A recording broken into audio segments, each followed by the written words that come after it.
Good evening, everyone.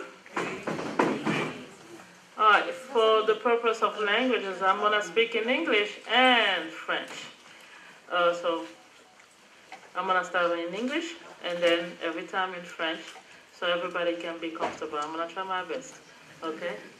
All right, so we're here for this event hosted by UMACA, which is actually an organization, a non-profit organization, mostly doing charitable work.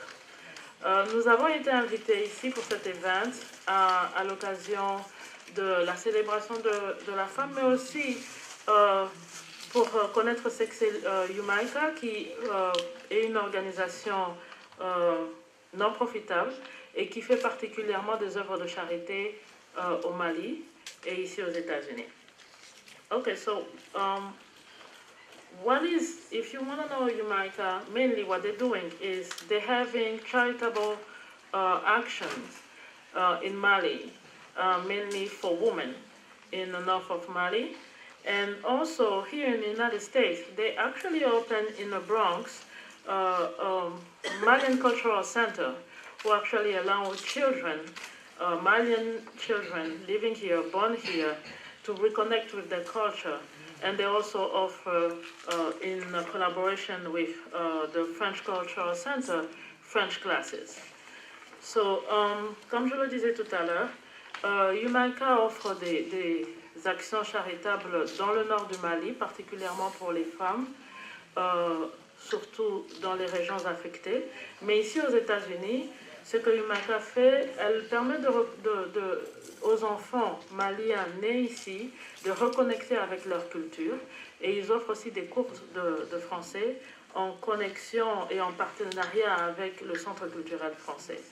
Et donc, sans plus tarder, je vais introduire la présidente de l'association UMAICA, Madame Si Assetou Traoré, et Monsieur Sekou Wane et Madame Nyakali Touré. So what I'm going to do now, I'm going to introduce the founder and president of UMAICA, Madame Si Assetou Traoré, and a partner, Mr. Sekou Wane and Madame Nyakali Touré.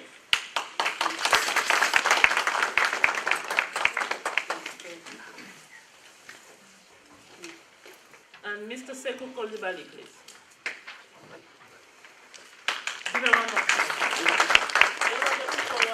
Madame le ministre, Mesdames, Messieurs, chers honorables invités, c'est avec une immense joie et une très grande fierté que je vous souhaite la bienvenue. La question des violences faites aux femmes est si importante que des centaines de femmes, de gouvernements et d'organisations de la société civile ont fait le déplacement de New York. Le cas du Mali est très particulier à cause de ce contexte d'occupation et de guerre que nous traversons. I'm just going to translate what she just said. Ladies and gentlemen, it's actually a privilege for me to have you here. The violence against women is actually the consequences of having hundreds of women losing their life and then being tortured or raped. The case of Mali is very specific because of the situation there. The war was happening in that country. UMACA, fidèle à sa tradition de toujours porter haut la cause du Mali, a décidé, en organisant la première activité, d'apporter sa pierre à l'édifice d'information et de déployer international en faveur du Mali. This is the reason why UMACA decided to actually make an action and organize this event so to bring awareness of what's going on and the status of women in Mali, and actually to try to do something for those women. Je tiens à remercier la délégation malienne pour avoir fait le déplacement, particulièrement les 2 membres du gouvernement si présents. Je tiens aussi à remercier les jeunes de Open Mali qui ont fait le déplacement, ainsi que toutes les personnes qui ont permis l'organisation de la présente activité. À commencer par son Excellence, Monsieur l'Ambassadeur. I would like to thank all the staff from the government who actually came here tonight. I would like also to thank the youth and most of the people who came today tonight. And I would like to start by thanking the ambassador. Ambassadeur Umar Dao. And the ambassador, Mr. Umar Dao. Un spécial remerciement pour Madame Bey Kadissal, Monsieur Stabor Abdul Jami, avocat de Lumaka, Monsieur Benoît Levedec, directeur du Centre culturel français, les femmes d'Adjemé, Monsieur Aitol, African Union. Je vous souhaite de passer une très bonne soirée à notre compagnie.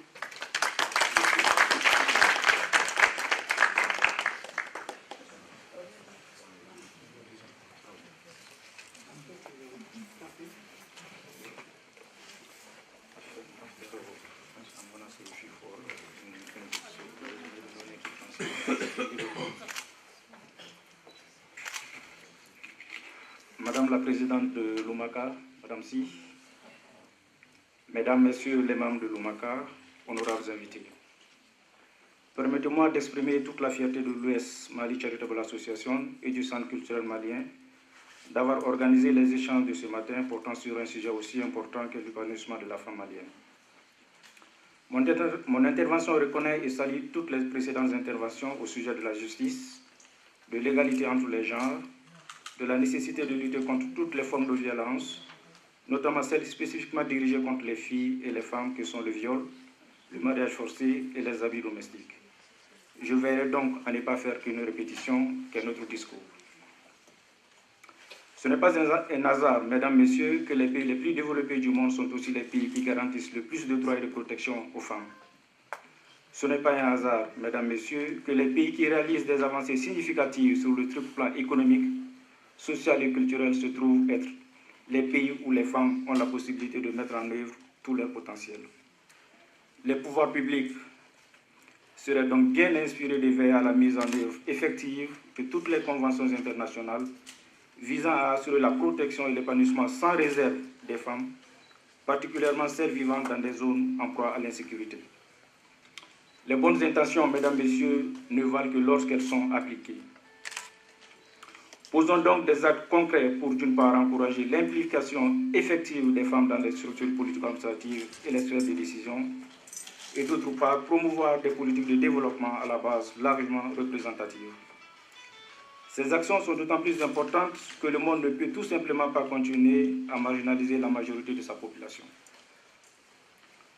Pour reprendre les propos d'Hillary Clinton, infatigable combattante de la cause féminine et qui a tant servi ce monde des hommes, les droits de la femme sont aussi des droits humains. Mesdames, Messieurs, honorables invités, pour une conférence portant sur les violences faites aux Maliens du Nord, il ne serait pas juste de passer sous silence les actions étranges et étrangères qui ont eu pour conséquence de précipiter le Mali, pays il n'y a pas si longtemps salué et célébré à juste titre comme étant le porte-étendard de la démocratie, des libertés et des droits humains en Afrique, dans un gouffre duquel il peine encore à sortir. Sans aucun doute, mesdames, messieurs,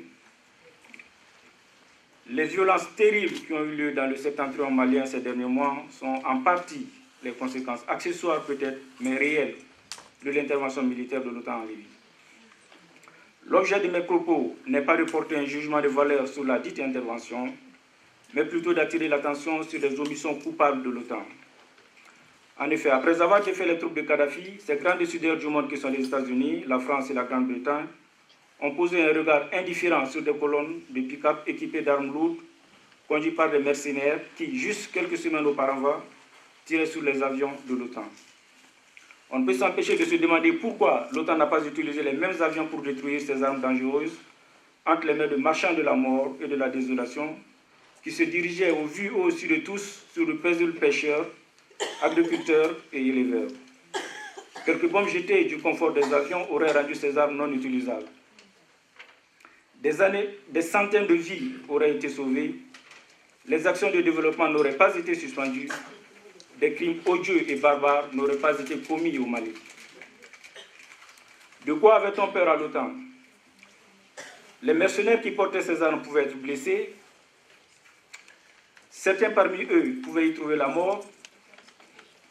Comment peut-on se soucier du bien-être des groupes armés engagés dans le mercenariat au mépris de celui de paisibles populations, engagés dans une lutte quotidienne pour la survie? C'est là une attitude qui ne peut s'expliquer ni sur le plan humain, ni sur le plan économique. Quand on dépense des milliards sur des causes aussi utiles que la sécurité alimentaire, la lutte contre la désertification, l'accès à l'eau potable, comme l'a fait la communauté internationale au Mali au cours des années, on se doit de prendre toutes mesures utiles pour la sauvegarde des investissements consentis. Bombarder et détruire l'arsenal de ces mercenaires, puisque c'est de mercenaires dont il s'agit, aurait été un investissement au service du développement. Détruire les armes à la disposition de groupes armés dans un contexte démocratique, celui du Mali, satisferait les exigences légales, morales et économiques. Aux petites filles et aux femmes du Mali comme du monde entier, faisons donc la promesse de lutter implacablement contre les groupes armés où qu'ils se trouvent. Puisque la tâche ardue d'amener le développement dans les zones déshéritées ne peut s'accomplir que dans un climat de paix et de sécurité, rendons tous ensemble l'idée de vivre avec les groupes armés intolérable à tous. Je voudrais, pour terminer, féliciter Madame la Présidente pour avoir organisé ces assises. Vive les femmes du Mali et du monde entier. Vive la solidarité internationale. À l'adresse des anglophones, et I just said, we at UMACA we recognize that women are the majority of the world population, and we cannot expect any development if you marginalize the majority of the population. And the second round, we not trying to put blame. We just don't understand why hundreds of thousands of weapons left Libya and went to Mali without the international community doing anything to destroy those weapons. It's not just to put blame. We just want everybody to take that into account. Development being subsequent to security, it was wise for the country not to allow that to happen. Thank you very much. All right, so now I'm gonna call here the spouse of the ambassador of Mali and the representation at the permanent mission of the UN, Madame Daouale Keita, who's actually the founder and president of the association called AIM, which is an active intervention for mothers in Mali. What they do actually, they build hospitals offering free medical care to mothers in order to avoid mortality. They also offer vaccination and working especially in rural area of Mali. At the present moment, they're actually building an hospital in one of the villages in Malian called Kenyero. So, à la suite de ce programme, je vais appeler, j'aurai l'honneur de vous présenter l'épouse de l'ambassadeur du Mali et représentant à la mission permanente des Nations Unies, Dr Madame Daou Amale Keïta, qui est en fait fondatrice et présidente de l'association de l'intervention pour les mères, qui a pour objet d'éviter la mortalité infantile particulièrement en construisant des hôpitaux et aussi en offrant des soins de santé gratuits. Et actuellement, pour le moment, ils sont en train de construire, cette fondation est en train de construire un hôpital dans les régions Mandingue, et l'hôpital en question s'appelle Kiniero. So, s'il vous plaît, Madame l'ambassadrice.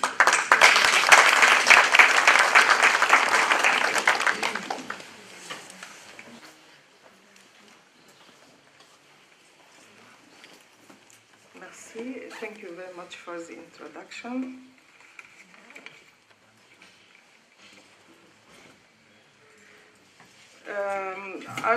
I would prefer to speak in English and have a little as a briefing, if you can make a small briefing of what I would say. Thank you very much. Your Excellency, Mrs. Maiga Sina Damba, the Minister of Mali, Mrs. Kadi Bey Sal, representing the United Nations here today, and ladies and gentlemen, dear sisters and brothers, it is for me a pleasure, a real pleasure, to join you today in this evening at a symposium like today's symposium dedicated to the serious problem of violence against women. I am hereby transmitting the greetings of my husband, Ambassador Dao, Umar Dao, who is not available at this time for an activity in United Nations. Today's symposium, I think and I hope it will be focusing on the victims of violence at the northern region in Mali. And the event is for us an excellent opportunity for all of us to share views together, to exchange, and to get out with conclusions and resolutions about this crucial problem that made us all suffering more than 2 years. We were with the worries and concerns about our sisters, daughters, and our relatives in the northern regions of Mali. Malians, men and women, youngs and seniors, are all in need to know what's the reality of this conflict that turns to be a real war. We want to know the reality and to assist to a fair legal procedure for a real justice about the violence that our citizens have experienced.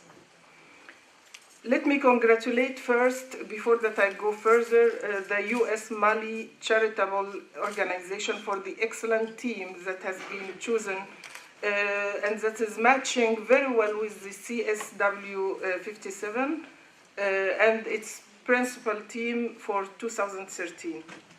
In this respect, I take the opportunity also to extend my special thanks to the organizers of the panel in general and to Mrs. C. Assetou Traoré and her husband, Mr. C, for taking this time and effort to organize every possible event to put the light on the Mali culture and various issues.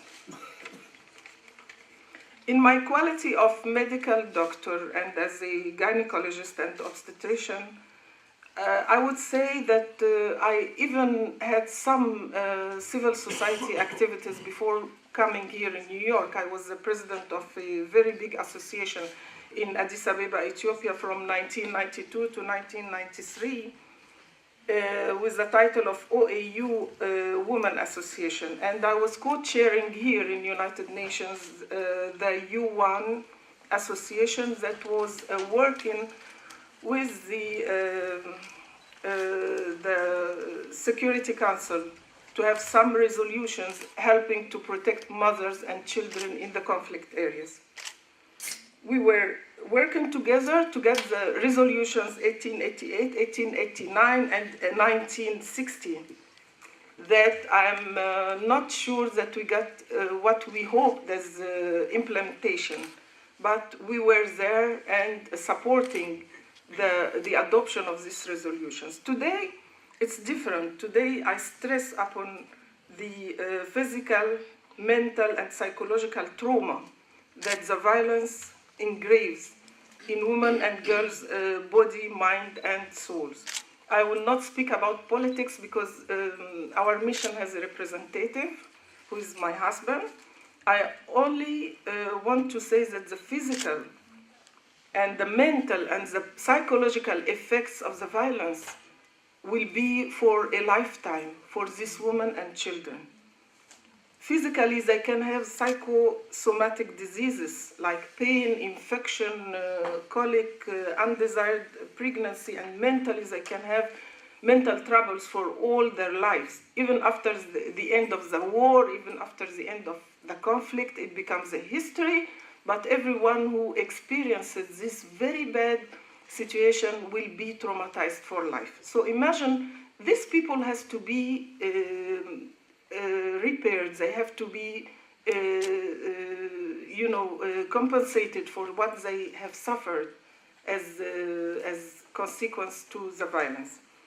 Now, today, to be short, today as civil society, because I'm a founder of an association fighting against maternal mortality, I'm all the time fighting, but I don't know for what reason, but it's another fight. Maternal mortality is making very big number of victims, and it's more in the sub-Saharan Africa. So today is just to tell you that as civil society in UN, we are working to make a shift of the fear that the victims of violence are experiencing shock every day, and we want this shift to be towards the perpetrators. We want the perpetrators to feel this fear and to feel the terror. And we want people not to be ashamed for being, victim of such a terror. We are working in United Nations to have a 3-0 intolerance. Zero intolerance for impunity. We don't want anymore to hear about impunity for someone who has intentionally given for people very hard time by giving them sufferance. We want to have zero amnesty for the perpetrators of the violence. Yeah. And as Ban Ki-moon said, the Secretary General of United Nations, this year he said our challenge in United Nations is to ensure that the message of zero tolerance is heard far and wide. To do that, we must engage all the society and especially young people. This is what Ban Ki-moon, the UN Secretary General, said. I thank you. Madame le ministre Sinadamba, je vais appeler Madame le ministre Sinadamba pour dire quelques mots.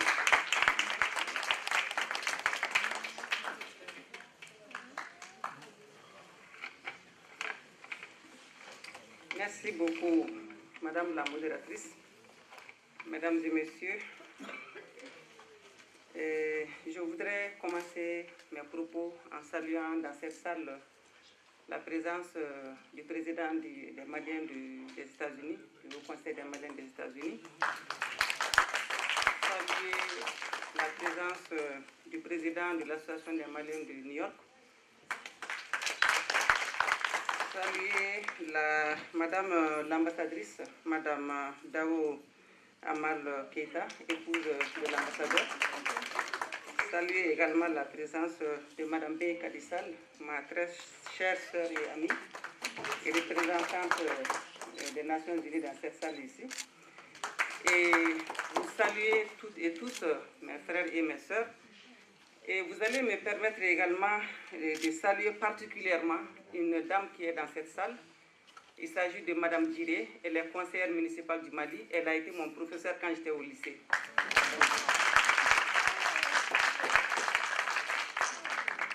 Et vous me permettrez également de saluer deux dames formidables du Mali qui sont dans cette salle ici, les vraies combattantes de la cause de la femme malienne et de la femme africaine. J'ai nommé Mme Traoré Nana Sissako,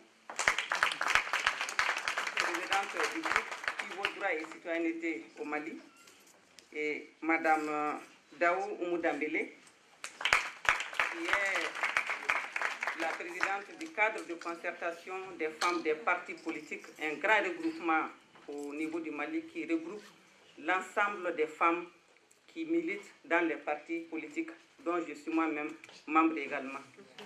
Et le dynamique fiston est là, de Open Mali, que je voudrais saluer également pour son combat et son engagement pour la jeunesse malienne.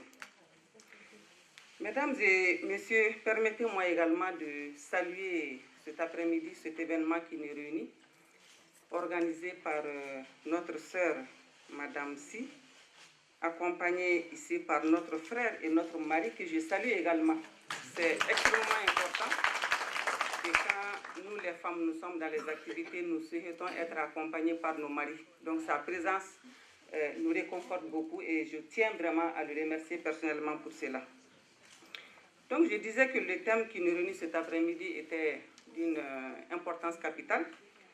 Et il s'agit d'échanger entre nous justement sur cette problématique de violence contre les femmes et les filles et qui est aussi au centre des discussions qui se tiennent juste à côté au sein des Nations Unies. Le thème de la 57e session cette année portant justement sur la prévention et l'élimination de toutes les formes de violence à l'égard des femmes et des filles. La violence aujourd'hui est une préoccupation mondiale, d'où la tenue de cette session, et elle revêt plusieurs formes. En général, quand on parle de violence, ça renvoie souvent aux violences conjugales entre mari et femme, mais je pense qu'aujourd'hui, les violences sortent de ce cadre conjugal seulement, et il y a plusieurs formes de violence aujourd'hui que les femmes et les filles subissent, et à travers tout le monde. Et ce n'est pas seulement l'apanage des pays sous-développés, même dans les pays développés. C'est vrai, mon fiston a parlé du fait que dans ces pays développés, il y a moins de violences contre les femmes, mais en réalité, il y a des violences partout. Elles n'ont pas les mêmes formes, et elles n'ont pas les mêmes causes, elles n'ont pas les mêmes effets, mais partout, dans toutes les sociétés, aujourd'hui, les violences existent.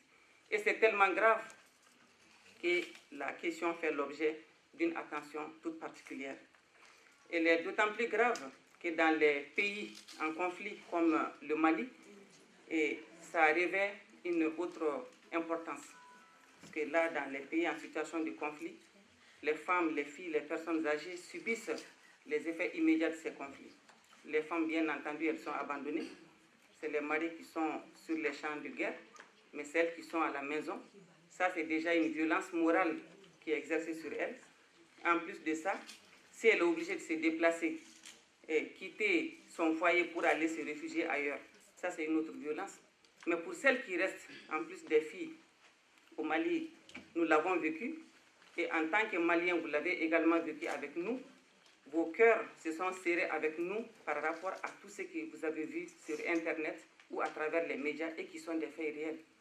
Les viols collectifs, individuels, les harcèlements, et les fouilletages, les mariages forcés. Tout ce que vous avez vu sur Internet, c'est des situations qui ont été vécues au Mali. Donc c'est des situations dont les femmes et les filles ont souffert. Et le Mali a sa place dans cette 57e session cette année pour parler de ces cas de violence. Et c'est pourquoi nous sommes venus en très forte délégation avec 2 ministres qui conduisent cette délégation, 2 anciennes ministres qui sont dans la délégation, les femmes députées, les organisations de la société civile, les élus communaux. Tout le monde est là cette année pour porter haut et fort le message du Mali par rapport à ce que nous vivons. Et non seulement nous sommes venus pour ça, mais juste avant que nous ne venions ici, nous avons reçu jusqu'au Mali la visite de Mme Michelle Bachelet, qui est allée soutenir les femmes du Mali, qui est allée vivre avec nous des instants très très importants et très sensibles.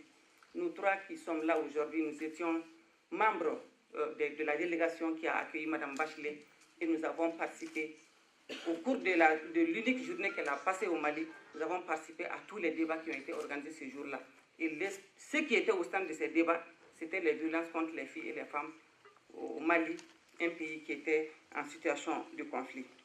Donc, pour me résumer, dire que vraiment nous saluons la tenue de cet espace et nous encourageons notre sœur, Madame Si, à continuer vraiment à organiser ce genre d'événement qui réunit autour d'elle ses parents du Mali, ses amis des États-Unis, et vous avez été nombreux à venir ici. Nous sommes très très contents de cela et nous vous remercions.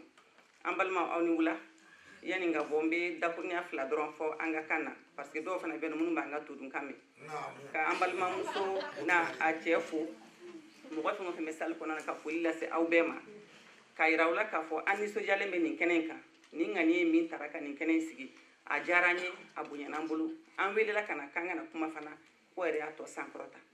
Kena be munka ko degun be muso ni demsanu kan ina fo jamana kono kele be jamana munu kun ina fa anyere ka jamana tuga ko ka do fula kabini anna na kuma de beke kafo yena ngasi anu kuma de beke kafo nyedo do abanga jamana kanji mais musamanu ni muso ka degun nye kono bi Mali kelente Afrique kelente hali jamana munu talembe nyefe agela buluka misali ala ne rebe se kafo bugali mi be da faraje muso ka anyo watera faraje muso ka. Donc, à quoi de Bugoli Munube Dauka, Antonio Munube Dauka, a forme Kachan Fokatafa à tout tento. Donc, Anna Kangana Kana Dofola. Mais on n'a pu y manga Jamana Konobi. Angase Kana Dofala, de Gumumbe Ambalma Musoka, de Gumumbe Andeunka, de Gumumbe Ambauka, Anga for Dniekame, Fubise Casra Dana to good mena, Dniekawika Andeme, Fukasri Maleta Dana, a Casri Falafinata Dana, Muso Musobe de Guna Dniefa Ofa, Kavusra Bella Gelendana. Yasa muso ka se ku ka diɲɛ tigɛ jabo u ta ka k'u yɛrɛw ye u ka se ko u fɛrɛ u ka vie kɔnɔna na donc o de y'an nakun ye n ka foli bɛ aw bɛɛ lajɛlen ye ni donna min gasi la u ka yafa n ma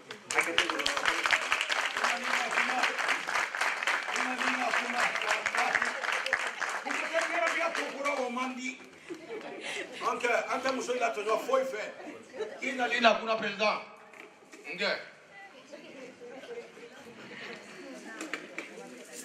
Thank you very much, Madam Minister. So I'm going to call now Madam Minister Dandra Traore. Oh, she's not here? Oh, okay. Sorry. She's not here. Sorry about that. Seems like she's not here. So we're going to continue. And then I'm going to call the president of the women of Ajame, Madame Asetu Bakayoko. Is she in? She's here? Here we go, she didn't say something.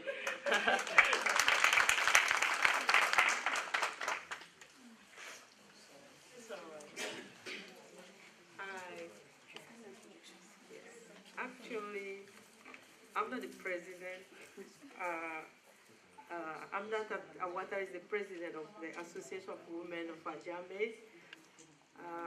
But we have something to say, and it's going to be done by our spokeswoman. Thank you.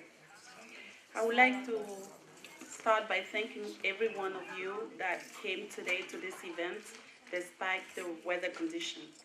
So thank you. Today's event is on violence against women and children. Domestic violence is a bigger threat to women's health, to women's health than malaria, car accident, and cancer combined. The cost of this violence on women, girls, and communities, and on developing nations, especially those recovering from conflict, is too high. An estimated 1 in every 3 women worldwide experiences violence, with rates reaching as high as 70%. In some countries, gender-based violence ranges from rape to domestic abuse and acid burnings to dowry, death, and so-called honor killings. Violence against women and girls in peacetime and in conflict knows no national or cultural boundaries. In Mali, Ivory Coast, Liberia, and Sierra Leone, during wartime, women and girls are subject to rape, violence, physical assault, abducted into sexual slavery, forcibly married and impregnated, and forced to trade sex for survival. For example, in Mali, when the Islamic took over the northern region, women and girls were automatically covered. Some were beaten publicly for adultery, and others were raped by those who came to spread religious teaching. Children were converted into soldiers, carrying weapons sometimes bigger than themselves. It was worse in Ivory Coast, when many years of civil war with its toll of violence was very high for women and children. Besides rape, some women and children were shot during a demonstration in the borough of Abobo by the government army, using heavy artillery weapons were graded weapons. As one can see, women and children are not protected against violence. What's more, when conflict ends, violence against women and girls continues often within their own homes. In Mali, for instance, the coexistence of customary Islamic and statutory law exhibits inequalities within the family. Moreover, laws protecting women's rights are often not implemented. For example, even though the Code du mariage et de la tutelle authorizes women to request divorce, they rarely do so as a result of social pressures. A number of harmful traditional practices persist, such as levirate or sorority, whereby men inherit their brothers' widows or marry their wives' sisters. Force feeding, whereby young girls are forced to inject large quantity of food in order to gain weight, to prepare them for marriage, is also widespread, especially in the northern region of Mali. A legal vacuum persists on women's genital mutilation and other practices that are often harmful to women's health, domestic violence, and sexual harassment. In all regions, it is estimated that 90% of women have been excised by the age of 4 years, and even earlier in urban areas. The average age of excision in Bamako is 1 year. Domestic violence is an acute problem in countries that are recovering from conflict. Approximately 1 in 3 women will experience violence during her lifetime, often at the hands of an intimate partner. At this moment, non-governmental organizations play an important role in drawing awareness on violence against women and children. It is therefore very, very important that non-organization action toward this plea be encouraged. Thank you very much.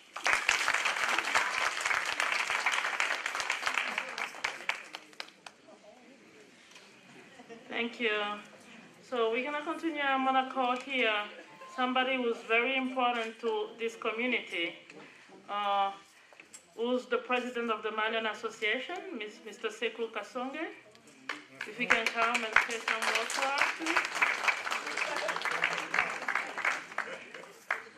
Je vais appeler ici quelqu'un qui est très important pour notre communauté, Mr. Sekou Kassonge, please, faites-moi l'honneur.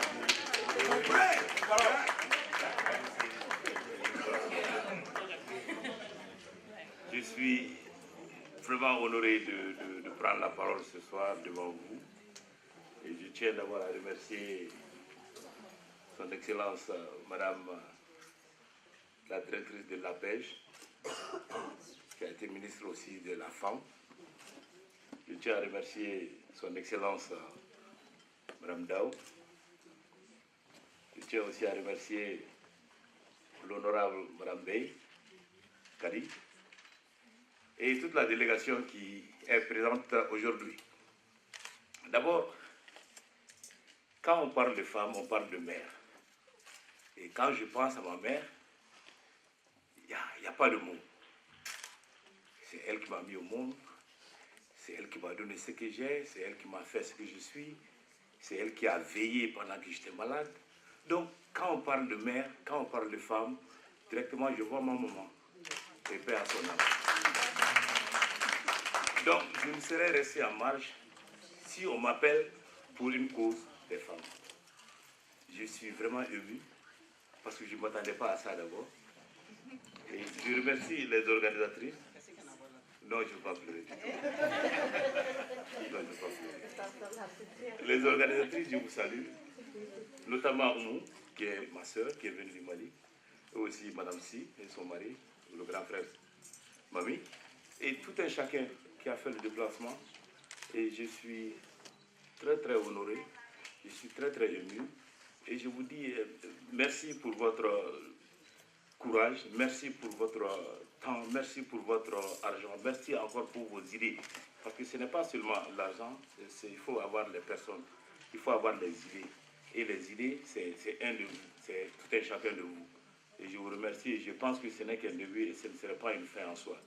Et bon séjour, ceux qui sont venus du Mali, et nous sommes avec vous, nous sommes de cœur avec vous. Je vous remercie. All right, so I'm just gonna, he wants me to translate what he just said.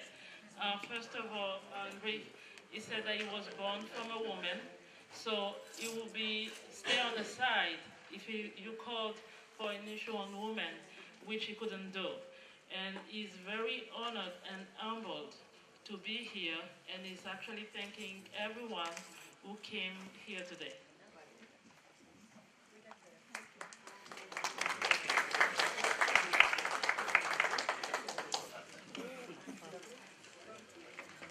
All right, so I'm gonna call somebody who's actually an example that is not only about beauty, is also about intelligence, initiative. This woman is actually a business owner. She owns a boutique called Bébé Noir, and she's a member of the Africans for Humanity. I'm gonna call here Madame Doucouré Fatim Sidibé.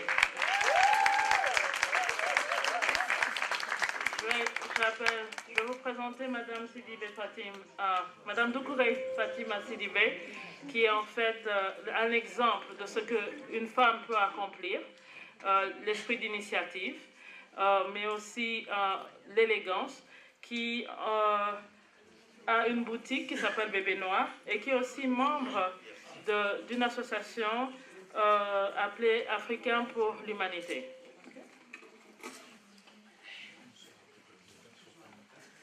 Thank you for the great introduction. Good evening, Excellencies, distinguished guests, friends and family. Thank you, Yumaika, especially Tanti Madam Si, the Executive Director, for allowing me to speak here today. As she said, my name is Madame Doucouré Fatima Sidibé. I spent 10 years in corporate America before I became a business owner in Harlem. My partner, who is my husband, and I have a retail store in Harlem, and we also have a clothing brand. Apart from work, I belong to an organization called Africans for Humanity, and we focus on young Africans living in New York, and we create a vast network and opportunities for one another, and we also are each other's support system. Today, I would like to speak about violence against women in Mali, something that is culturally accepted.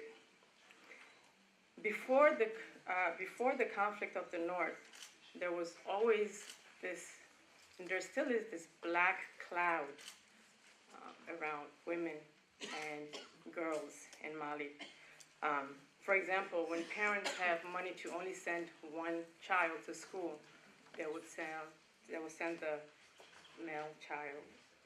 And if you are a young woman that's 25 years old and you're unmarried, then something must be definitely wrong with you. And it's true, unfortunately. If your husband is abusive and you want to leave, then you are not a real woman. And these are some examples that are typical of the Malian society. Since certain traditions have become socially acceptable, like a husband beating his wife or children, women do not question violence towards them or fight back. There are several human rights groups and women's rights groups that are working tirelessly, but the women in Mali remain largely untouched by the efforts to change the status quo because they have yielded to the pressure of tradition. Their silence has allowed violence to become increasingly, okay and unchallenged. Victims and their families rarely denounce rapists in order to preserve the family's dignity and honor. Since these crimes are rarely reported, a lot of women are victims of sexual violence every year in Mali. Now, as far as the conflict in the north, women are the primary victim of the current crisis. They have been disproportionately affected by the situation in the north.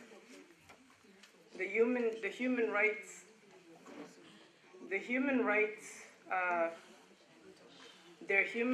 to employment, education, and access to the social services have been seriously curtailed.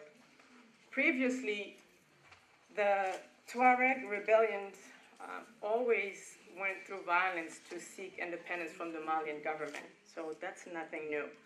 But what's new is that Islamic groups like Ansar and the movement for unity and jihad in West Africa took advantage of a weakened government and unorganized Tuareg rebels to gain control of a large portion of the territory.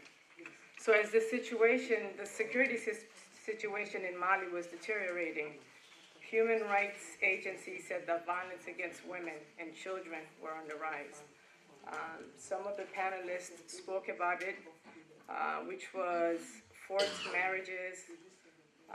Women were forced to remarry, which is akin to rape and commercial sexual abuse and sexual exploitation. And women were not only for sale, but they were on sale. In the north, women can be bought for less than $1,000. So one must say, how can we fight back? What can we do? Well, violence against women is so deeply embedded in the culture that it would essentially take everybody, from doctors, police officers, judges, and most importantly, women themselves, to help other women and young girls fight back and assert their rights. I thank you so much for listening.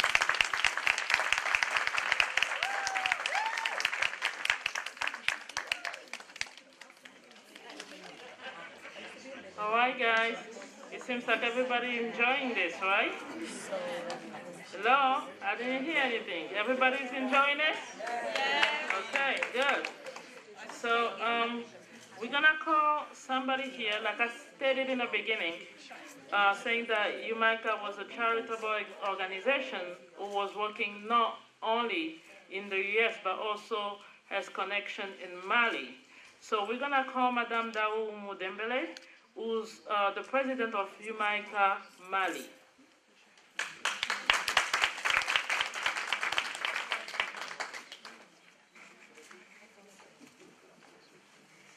Ok, s'il vous plaît, Madame Dembele.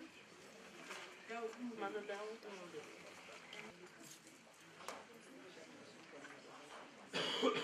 Madame Daou Amal Keita, représentant l'ambassadeur du Mali aux États-Unis. Madame Maïga Sina Damba, directrice nationale de la pêche. Madame Bey Kadissal, représentante des Nations Unies. Le président du Haut Conseil des Maliens des États-Unis, Mamadou Keita. Le président des Maliens de New York. Mesdames, Messieurs les membres de la délégation malienne, tous les membres de UMACA, distingués invités, à vos rangs et qualités. Mesdames et Messieurs, bonsoir. Il est pour moi un réel plaisir et un véritable honneur de prendre la parole devant cette auguste assemblée pour vous entretenir sur le thème violence faite aux femmes et aux filles cas des zones en conflit au Mali. Aussi, voudrais-je profiter de cette tribune pour saluer et remercier au nom des femmes, de toutes nos sœurs, de tous nos frères du monde, pour toute la solidarité témoignée à notre pays, le Mali. Je ne saurais entamer mon propos sans demander d'observer une minute de silence à la mémoire de toutes les victimes innocentes de cette avec barbarie, terrorisme et des braves soldats qui paient plus fort du prix à leurs familles, épouses, enfants et parents. Nous leur présentons toutes nos condoléances. Je vous remercie. Mesdames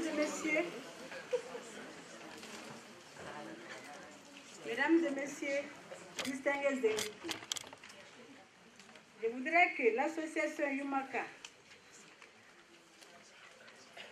charitable association of New York de Madame Si, Askia Traoré, qui a bien voulu nous gratifier de cette invite, soit remerciée et acclamée au nom de toutes les sœurs du Mali.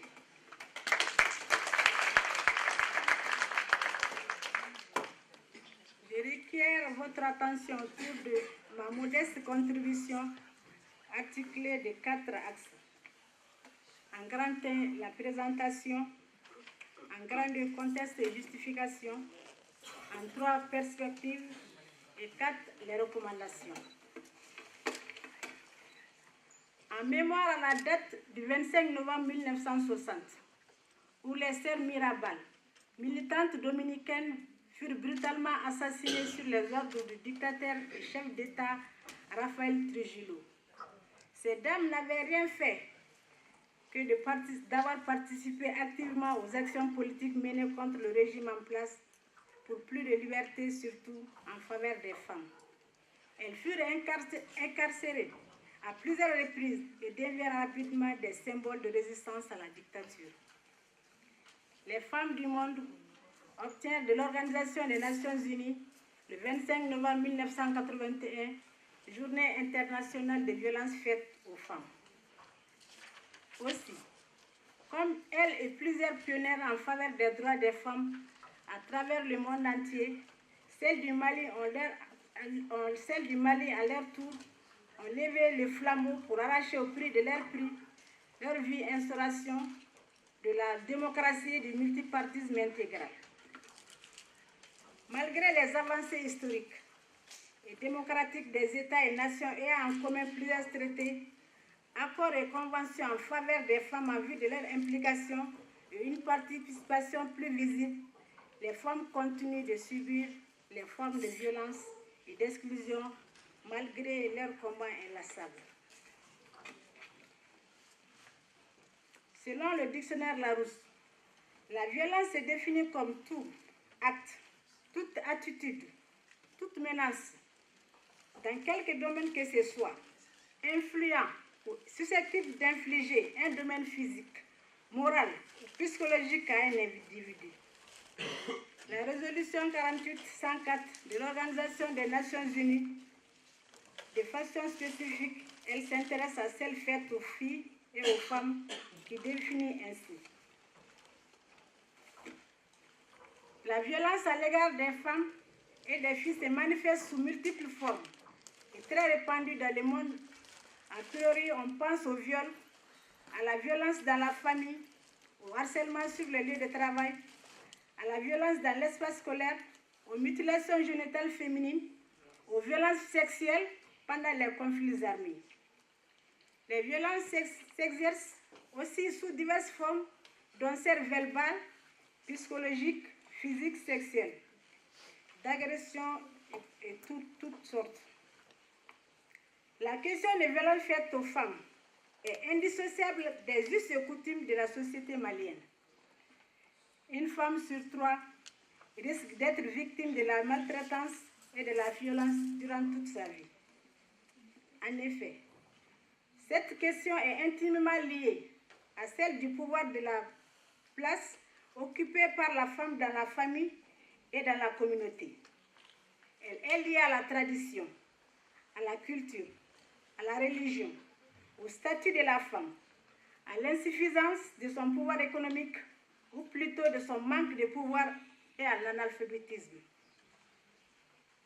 C'est une pratique ancrée dans les mentalités et comportements. Elle se manifeste sur les lieux de travail, dans les rues, au sein des communautés et même dans les partis politiques.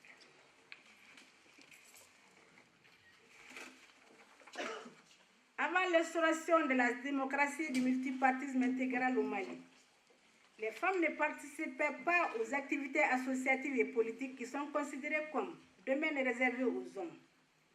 De plus en plus, elles s'impliquent massivement à la vie associative et politique, perçue comme facteur de stabilisation au niveau des familles et une atteinte aux principes socio-culturels du pays.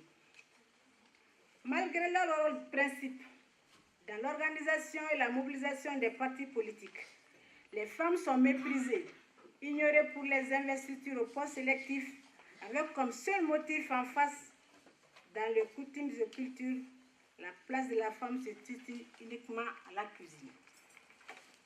Comme pour ignorer d'autres adages qui disent, derrière chaque homme se cache une grande femme.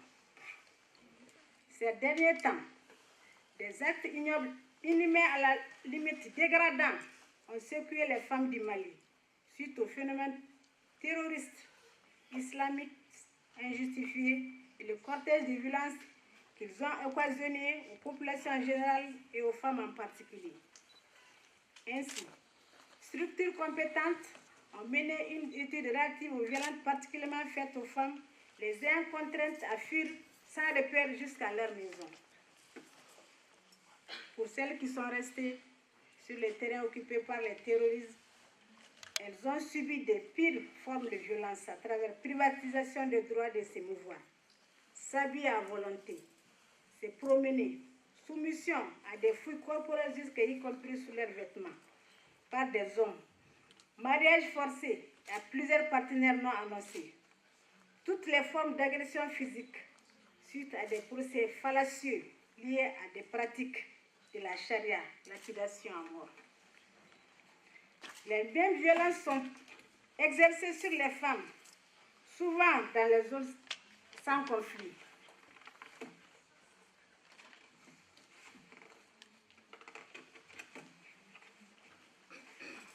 Malgré les volontés politiques affichées par les États et nations en mode de gouvernance démocratique, les femmes subissent des violences caractérisées par l'exclusion et la marginalisation, tant les organes nominatifs des structures étatiques au niveau des partis politiques en vue de leur participation des femmes dans les instances, organes de décision du sommet à la base de la pyramide.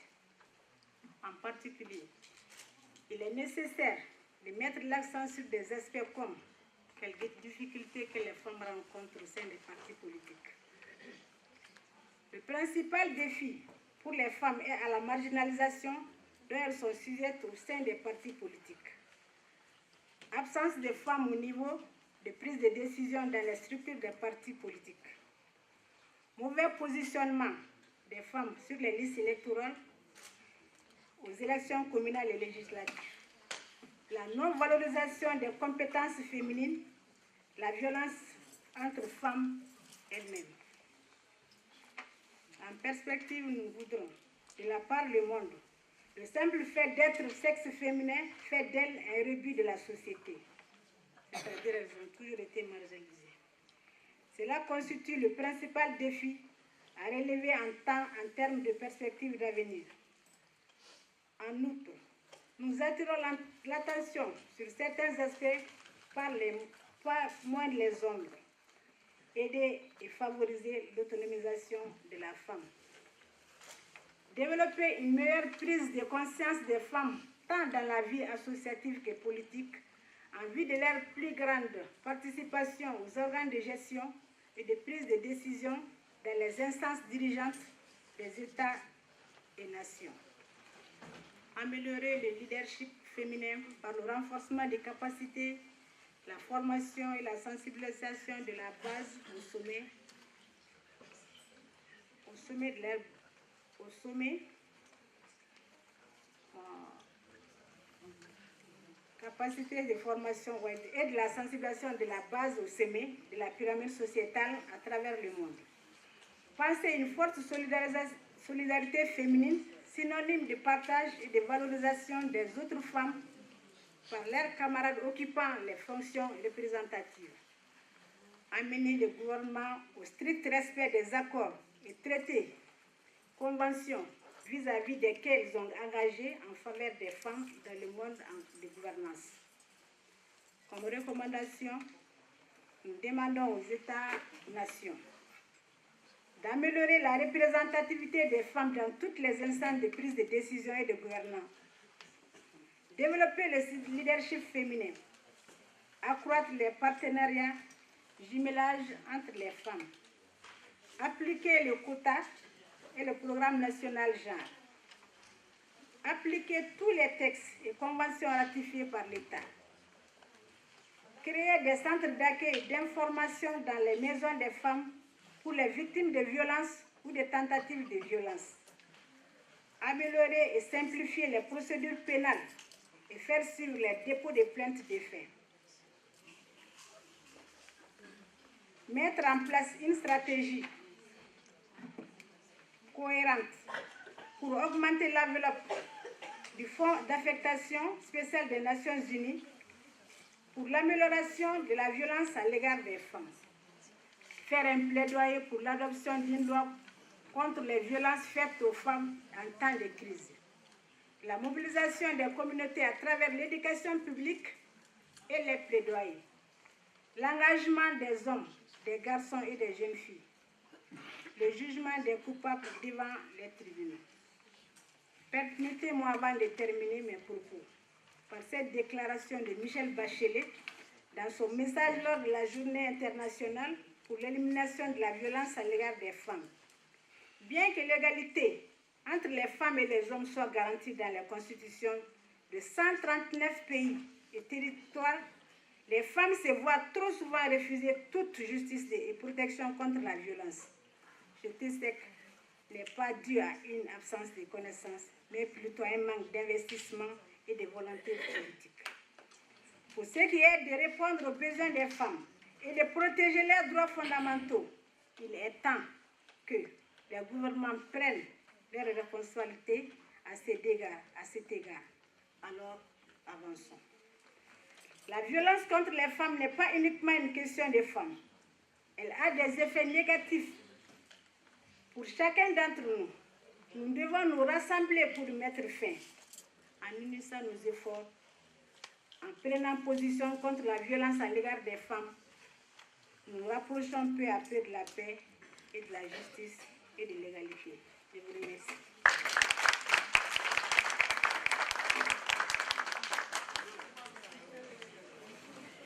All right, guys, we running out of time, so I'm gonna quickly call here a lady who's a great mind, who is a founder and president of the Palu Foundation.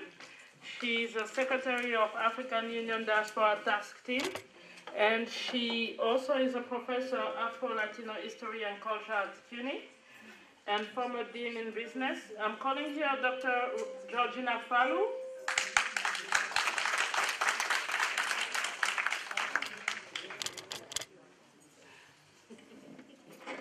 Greetings, Your Excellencies, friends. For me, it's a very high honor to be here participating with my family from Mali. I originally am from Puerto Rico, and we have traced the origin of our family to Senegal. And I brought my family to visit Dakar, and we started the research to find the roots of our family, and I found Falus in Cuba.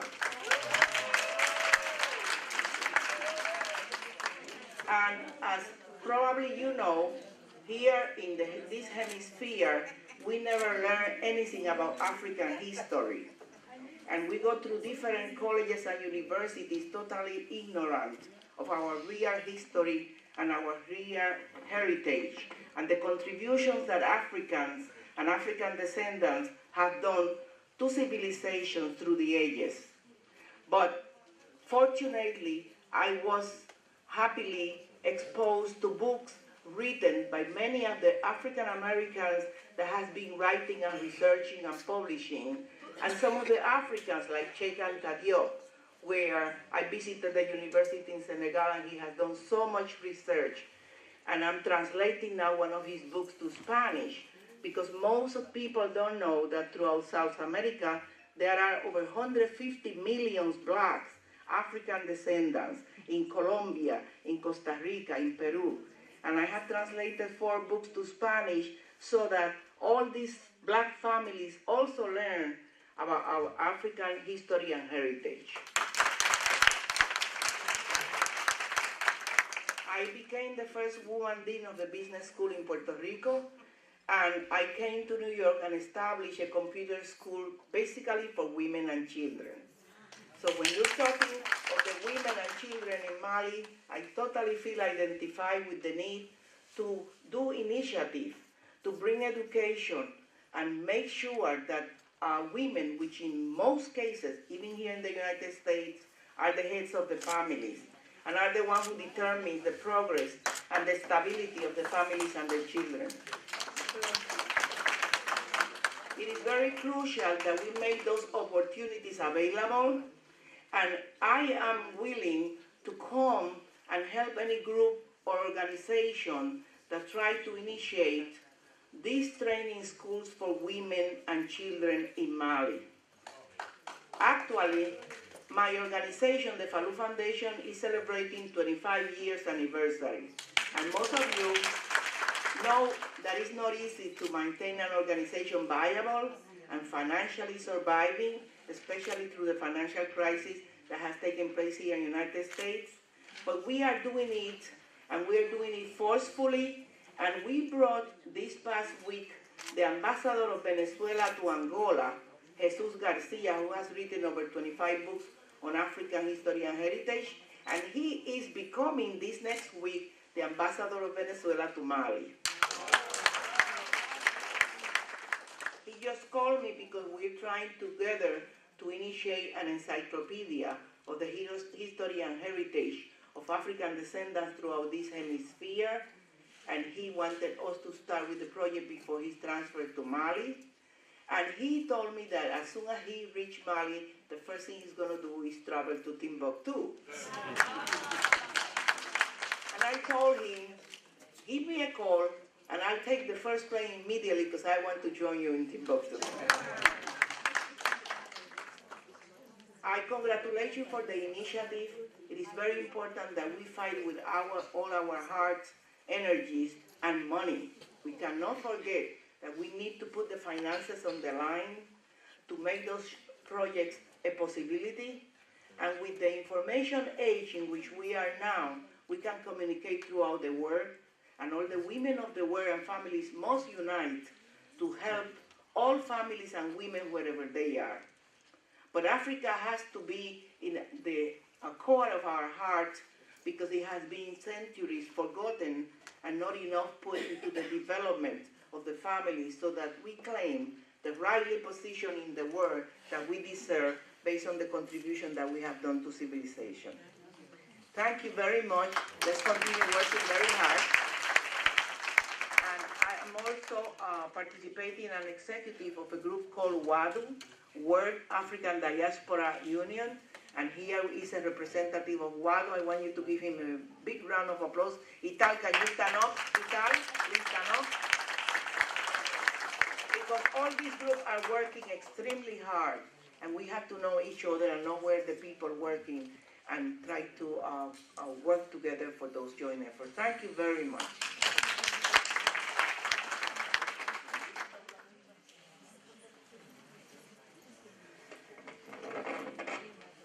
All right, so I'm gonna quickly call here the last group because we closing soon.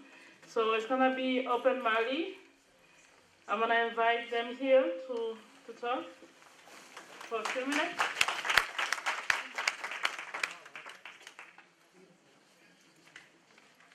Elle s'appelle Aïcha. Maïmouna, Adiza, et j'en passe. Elles ont traversé des épreuves d'une telle ampleur que jamais moi, nous Maliens, aurions pu imaginer.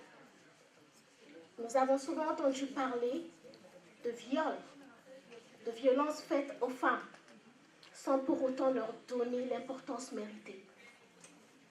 Elle a été violée dans l'une des régions du nord du Mali. Elle est tombée enceinte suite à ce viol, sans ressources, orpheline. À 7 ou 8 mois, elle voulait encore avorter. Ce cas illustre bien ce qui se passe au Mali. Madame la présidente de l'UMACA, Monsieur le président du bureau central de Open Mali, Monsieur le secrétaire général du bureau central de Open Mali, Madame l'épouse de son Excellence l'ambassadeur, Madame Sina Damba, honorables invités, c'est le cœur plein de tristesse que je me trouve ici, par ce dont nous parlons de l'incarnation de la désolation, du mal et de l'incompréhension, tant pour les Maliens que pour l'humanité tout entière. Le Mali, jadis havre de paix, de toute son histoire récente n'a jamais connu autant de faits désolants. La multiplication des cas de viol dans les régions du nord du Mali, mais aussi du sud, au sein des populations déplacées ou non, est une réalité qui mérite condamnation et justice. L'association Open Mali, première association humanitaire de jeunes maliens, ne saurait rester en marge. C'est pourquoi, sur invitation de l'UMACA, nous avons tenu à être enfin, afin de dire haut et fort aux autorités maliennes, aux organisations internationales, aux pays amis et alliés du Mali, que la jeunesse malienne soutient les femmes du Mali et que partout où sa présence sera nécessaire, elles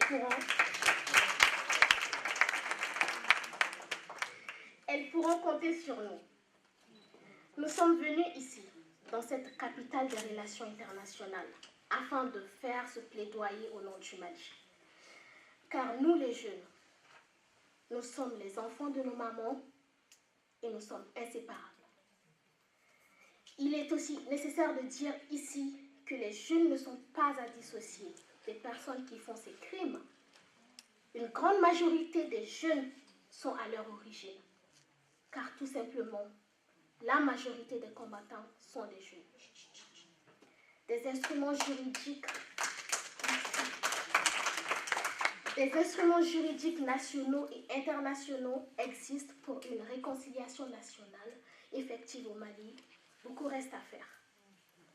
Le gouvernement de la République du Mali et les partenaires techniques et financiers ont certes beaucoup fait, mais cela n'est pas suffisant au regard des crises que nous traversons. La prise en charge complète et rapide des femmes violées est une nécessité primordiale qu'il faut pouvoir faire dans toutes les zones. De même que l'accompagnement psychologique et juridique est plus que nécessaire.